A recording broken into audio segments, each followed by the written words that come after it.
If you think shedding hair automatically means hair loss, stay with me because it's actually not what you think. Most women don't realize that shedding hair can be completely normal. And today I'm going to explain to you what's happening on your scalp, when should you pay attention, and how to understand your scalp better. Because believe me, our hair tells us information, and I'm here to make you decode what exactly the hair is telling you. Stay with me.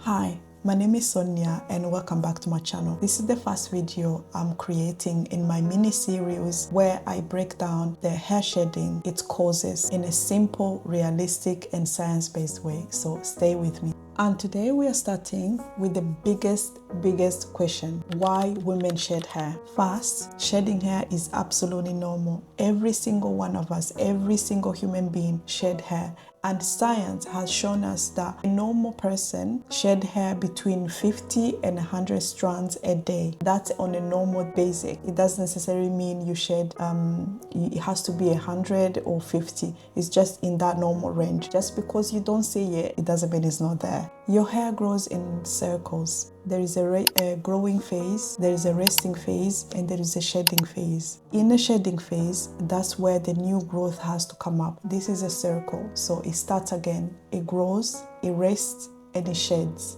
So seeing hair come out of your scalp, it doesn't necessarily mean that you're shedding hair or there is something wrong with it. It might actually mean that your scalp is doing what it's supposed to do. It's supposed to shed hair so the new growth can come in. So when that shedding actually becomes a problem is when most hair enters into a shedding phase at the same time. Because remember, the hair grows in cycles. So it grows and then it enters a phase of resting and then it enters a phase of shedding so the new hair can come. But when the phase of resting and shedding is shorter and then more hair actually enters in the shedding phase, then that's actually when that is a problem. And what causes actually most hair strands to go into shedding phase quickly? When does it become a problem when you're shedding hair? So number one on my list is stress. Stress has been proven that is number one factor that can actually causes more hair to shed. And stress can come in a form of emotional or physical. Emotional, where you have depression, when you have anxiety and grief or many changes in life, it can be a very strain on your emotional state. And physical is when you go through surgery or you've been sick or you're taking medication and things like that.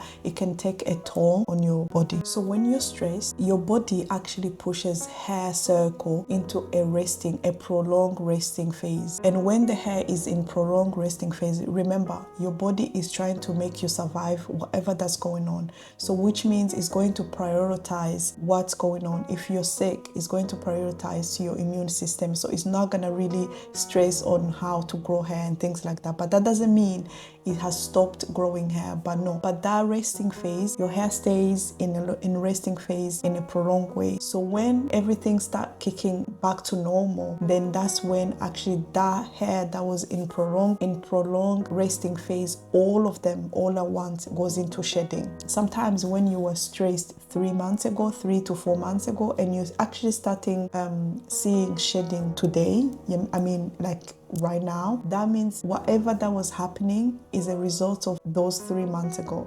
So it doesn't necessarily mean when you go through a stressing phase, that's the time that your hair starts shedding. All those hair start shedding at the same time because they were sitting in the resting phase for a long time. So that's exactly what happens. So the second on my list is hormonal change. Women, we know how our hormones can be up and down on a daily basis. And hormones play a huge role in hair growth. And those hormones changes can be postpartum, after pregnancy or after giving birth, and it can be coming after birth control if you were taking birth control for a long period of time, because they have hormones and they kind of shift your hormones. If you stop them, sometimes it can cause your hair to shed. And then another one is premenopausal or menopause. That can actually cause your hair to shed because that's a hormonal imbalance. Your body is changing. And if you go through many cycles, if people have heavy periods and things like that,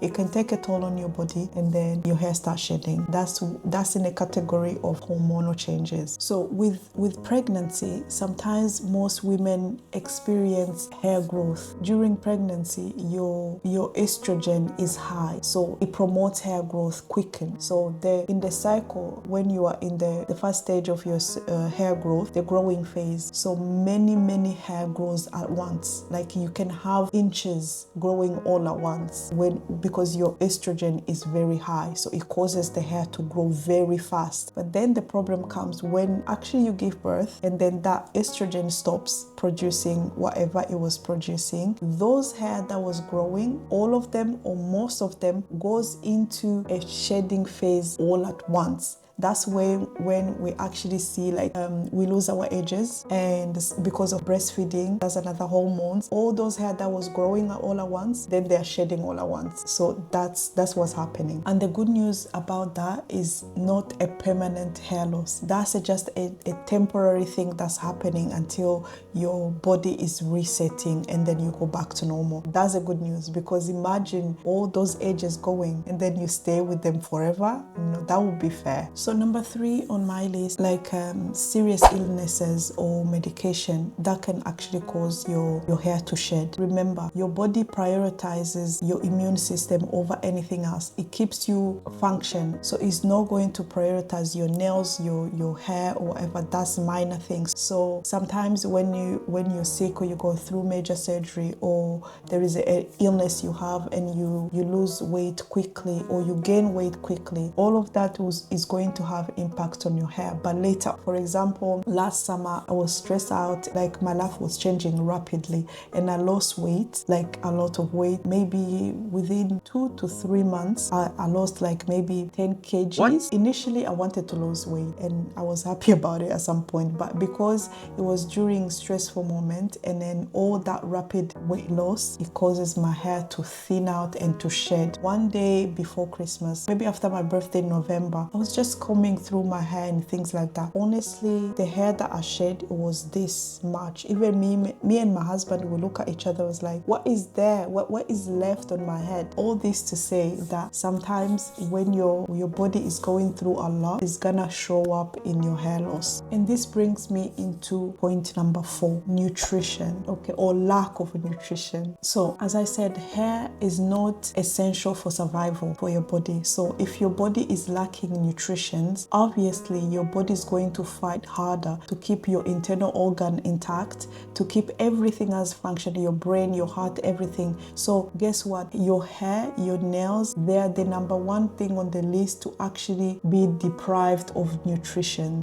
And this can cause a massive hair loss. And some of the vitamin deficiency as well can cause a hair shed. So if you're lacking in iron, if you're lacking vitamin D, if you're lacking in protein, if you're lacking in zinc, all of those are necessary vitamins that make up your hair. So if your body is lacking in those vitamins, obviously the body is going to prioritize those vitamins, like it's going to take them from whatever is not needed the most and put them in where is more needed the most. Like vitamin D is really essential for our immune system and it makes sure that we don't get sick. So it's gonna go into your skin and everywhere else except your hair. Zinc, protein, everything. So you make sure that you eat properly so your hair can have the rest of the vitamin actually, make your hair shine. And please, I am not saying that everyone needs supplement, but consistent lack in these vitamins, nutrition for a prolonged time is absolutely going to increase the hair shedding. And number 5 on my list is scalp health. So if you have scalp irritation or inflammation, that's a very good telltale sign that your hair is going to shed or is shedding, because your scalp is skin too. So if it is inflamed or it has a problem, obviously it's going to cause your hair to shed. It's going to hinder your growth. So one of the causes of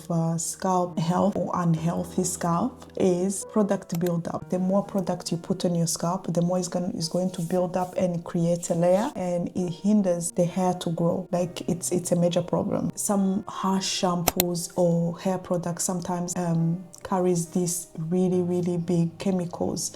And you have to understand one thing. All of us, we do not have the same sensitivity when it comes to our scalp or our skin. Some products may be good to one people, but it can be a very disastrous to another person. That's why when you are buying this product, just be careful, or at least buy it in a small bottle and use it first. And if you see any changes, bad changes, stop using it. And another thing is using heavy oils that can clog your pores on your scalp. I think I'm going to do another video explaining some of the oils that can clog your pores when you put them on your scalp. If you have untreated dandruff, the dandruff keep coming. Sometimes it goes and it comes back. Or those people who actually have dandruff all the time, that can actually cause your hair to shed. So make sure your scalp is clean and taken care of. The last but not least, and this is actually maybe the most major factor I can say in my opinion that causes hair shedding, the hairstyles. Okay, those tight hairstyles. Girls, I understand we really like to look fine, you know, we are rocking those braids and things like that, but please be careful of how or who styles your hair. And over manipulation. I understand that people go to work, we go to church, we go to events, and we want to change hair all the time, but be mindful, because the more you manipulate your hair, the more you actually disrupt those circles, as I was explained to them. If, let's say for example, your hair is in shedding phase, okay, this is a normal phase, and it finds you manipulate hair all the time, every week you're doing things like that, you're going to cause unnecessary shedding. It's shedding normally, but now you're adding this, like you're pulling your hair, you're combing your hair, you like all kinds of things. You can sometimes just leave your hair alone, okay, just leave it alone, you'll be fine. That's why some people resort to having wigs and things like that. Anything you use too excessive is going to be bad. If you tend to take care of your hair every single week, you're doing something that's excessive, that's actually bad. If you tend to leave your hair alone for a longest period of time, you don't even touch it, that's bad as well, because you're not taking care of your scalp. If you use those wigs and things like that all the time, it's going to cause your edges to go away. So everything in moderate, please, okay? So I'm saying all of this to say, if you see your hair is shedding, is rarely, you can say is nothing. Sometimes it's normal, but most of the time is our hair is telling us information. It might be a result of something that happened before. Now you're starting seeing those results, that you're starting seeing more shedding because something happened, and then now today is the time to pay back, right? So if you understand these factors that I've been saying, stress, hormones, medication and sickness, and nutrition, the style you use to your hair, all of this combined causes unnecessary shedding, or the shedding that is necessary, because sometimes if you're sick, you can help it, but those are the information that your scalp, your hair tells you this is what's happening. So if you understand this, you'll be able to be less panicky when you see your hair is shedding. So here is the mindset shift I want you to take away today. Shedding doesn't always mean your hair is getting weaker. Sometimes it means your hair cycle has been disrupted, temporarily disrupted. So the goal is not to stop shedding completely, is to stop shedding unnecessary shedding. But here is where most women actually get confused. A lot of women calls shedding breakage, and if you don't know the difference between shedding and breakage, you end up using the wrong solution. And that's why in my next video in this mini series, I'm going to tell you the difference between breakage and shedding. Therefore, when you understand it, you're going to actually apply the solution that actually solve your problem. So guys, if this helps you, if this video actually helps you, please subscribe to my channel, share with your friends, and comment down below and tell me exactly when did you notice shedding the most. And subscribe to my channel so you don't miss out my next part of this mini series, where I'm going to explain to you the difference between shedding and breaking.